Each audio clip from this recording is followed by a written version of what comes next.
Good morning. In anticipation of the torrential downpour, we'll be declaring a state of emergency, which will take effect 5 p.m. today.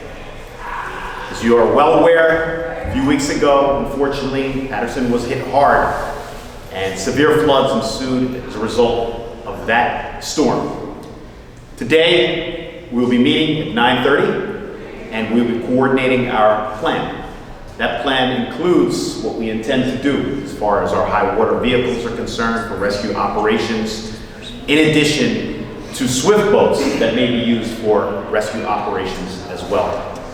In the previous storm, our first responders did have to rescue residents. As a matter of fact, one specific senior citizen needed dialysis treatment, was stuck in his house, but thanks to the coordinated efforts of our police and fire departments, they were able to get him out of harm's way and safely to his doctor's office. And so we're proud of the work that he's done. DPW trucks have also been loaded with barricades to close the streets. Now, as far as the schools are concerned, I spoke to the superintendent this morning, and the superintendent and I will be in constant contact relative to what is decided to do with schools for the balance of the week. But as far as schools are concerned, they will remain in session today until that determination is made. I also would like for our OEM coordinator, Troy Ayers, to provide additional information relative to our efforts today and for the remainder of this week. Troy Ayers. Thank you, Mr. Mayor. Good morning, everybody. Office of Emergency Management, along with the Police Department, the Fire Department of DPW, State OEM, Red Cross, County OEM, and other partners will meet today at 9:30. The difference we're doing this week, we are going to start off with flash flood warning immediately. 2 o'clock, we issue the flash flood warning and we'll close service streets right away. We also have a Red Cross run shelter for the next 5 days for 24 hours a day at 60 Temple Street in Paterson for Paterson residents. Last storm, the shelter was in Little Falls. This time it will be in Paterson. So anybody that will have flood conditions or flood problems in their house, we'll get them there with no problem. Along with that, we work with the fire department, police department, to split their divisions into each side of the river just in case it does flood that high. Right now, we're looking at the crest at 9.3. The previous storm, it was 8.4. So we're preparing for the worst. Right now, we're going to declare a state of emergency at 5 o'clock today. Right up we'll piggyback off the governor, and we're going to have all resources. Anybody have any questions? Well, we'll start with trying not to repeat problems from last week. Is there anything you're going to be doing differently today? We're not going to do a lot different. One of the biggest things is opening the shelter. You know, last time we're going to go around early and ask everybody to leave their home that we know is flood-prone areas. But with having a shelter in the city of Paterson, people not having to commute to another city is big. It's in the epicenter of the city. They can get right there within 2 to 3 minutes, so it's a perfect location for them, and we use it constantly anyway. That's the biggest thing. We have different organizations, Health and Human Services will be there, social workers will be there, Red Cross will be there, they have food, they have cots. It's a perfect location for everybody.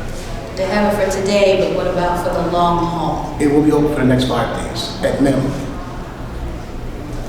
Mr. Mayor, I was asking you about schools, but I also want to know, are there any issues in the city where they're still cleaning up? Are there any parts of the city where you're cleaning up from last week still? Actually, we were having cleanup with the snow. We had a snowstorm, so that only compounds the situation because it creates somewhat of a crushing combination. You have snow that's melting, and then you have rain that's on the way. So that poses a problem for the Passaic River, which, stated by Coordinator Ayers, it crested at over 10 feet a few weeks ago. You asked about what we're doing differently. What's different than last time? In between that storm and this one, we created a fund for the families that were victims of the flood. And so we want to make sure that they know that there is a fund in place and that we are collecting donations so that we can provide whatever it is that is needed. Anything that's lost, clothing, perhaps household materials, anything that we can potentially help with. There will be a risk assessment done to see who will be eligible for this. I also want to let everybody know, our long-term solution, we've applied for a grant through the Department of Community Affairs. And that's to build a flood resiliency wall to help combat the flooding. And that resiliency wall will be on McBride Avenue, which is behind our fire department and also near Pennington Park. This time though, I'd like to hear from our Deputy Chief, Mr. A.J. Woods, about our operation as well. Good morning, everybody. So the Paterson Fire Department in the last few days have been restoring all our boats and high water vehicles from the last flood and making sure that they're operational ready for today's storm. The City of Paterson Fire Department operates 2 high water vehicles in conjunction with the Paterson Police Department that operates 1. So we have 3 high water vehicles on top of numerous swift water boats and water rescue boats that can remove occupants that are trapped in floodwaters. We're not concerned, not only are we concerned with the floodwaters of the rising Passaic River, but we're concerned about localized street flooding. Well, the DPW spends a lot of time putting barricades and blocking roadways, and unfortunately during storms, the barricades are either removed, knocked down due to the weather or the wind, and vehicles drive into flooded roadways. So we can't stress enough that if you see a roadway blocked or that is impassable by water, please do not drive in the water, because the first responders are going to have to come and remove you. There are a lot of unknown hazards that are in the water, such as fluids from leaking vehicles, contaminants that are in the water. We have down power lines and electric lines that promote electrical hazards. And then once somebody gets stuck in the waters, the firefighters have to come in. It's extremely dangerous, especially if there is current and we are caught with flash flooding. We are concerned about flash flooding and urban flooding on localized streets due to the previous snowstorm that we had last week. So if you see any water, any roadways that are flooded, please turn around. Don't drive through the waters, don't drive through barricades, and the fire department is prepared in the event that we have to put our high water vehicles or our swift water rescue boats in operation. They're ready to go, fully staffed. Any questions of Deputy Chief Woods? He's always ready. Thank you. This time our DPW committee chair from the City Council will address the media, but also will provide a Spanish. We'll provide information in Spanish as well, just for you. Thank you. Councilman Luis Aviles. I don't know what it was, I forgot my Spanish in a minute. So, Mayor, first responder, fire department, police department, DPW is ready. Now the resident needs to get ready, not wait until the first inch comes down, and then start moving from where they live. Start taking the precaution, start moving from the flooded area now. Make plans that will save life and will save the life of our first responder. I just want to say that it's important that you carry your important documents, your medication, and anything that you need, contact phone numbers and everything to be ready for anything that you have to evacuate the zone that you are right now. Any zone that's any passage could be flooded. We got problems on Route 20 inside our streets and also the river. This is a valley, so we had to make sure that we keep everyone safe. The reporter just asked what we could do to prevent the problem that happened before. Listen, fighting with nature is not easy. It is there. We are ready. So we are ready not to curse the nation. We are ready to save lives and make sure that everybody in the city of Paterson feels safe.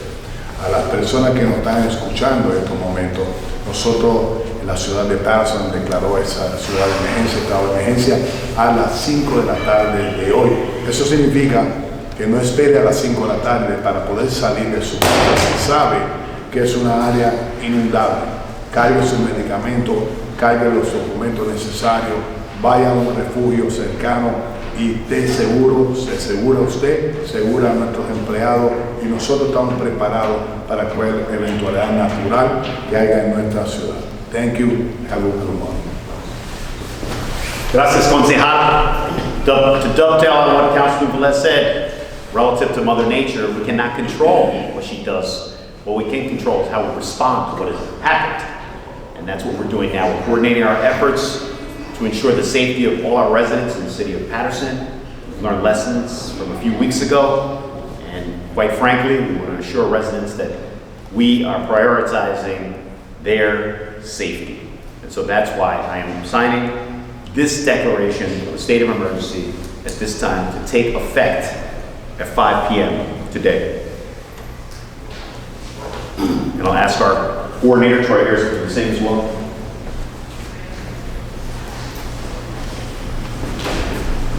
Thank you. Any questions? I knew you had another one. I got it. I know you I got all it. too well. Listen. I think she texted me at like 4 this morning. It's called work for a reason. Gotcha. Is there anything Paterson residents can expect to see today so they know that, you guys are getting ready for this? Police on patrol or any specific? Yeah, you're gonna see the coordination amongst the first responders, and we include public works employees as first responders as well. Very often, they're forgotten. You're gonna see trucks out there as well. You're gonna see, well, if necessary, you'll see these high water vehicles eventually, and hopefully you won't see the boats tonight. I mean, we're thinking, let's look at this logically. This river may not crest for another day or so you're not gonna see all of that unless that occurs. We're hoping that it doesn't. So, quite frankly, we expect the worst, but we're gonna do our best to address it. Yes? Do I drop the mic down there? Okay. Any other questions? Thank you, everyone. We have a meeting to go to. Good seeing you. Thank you.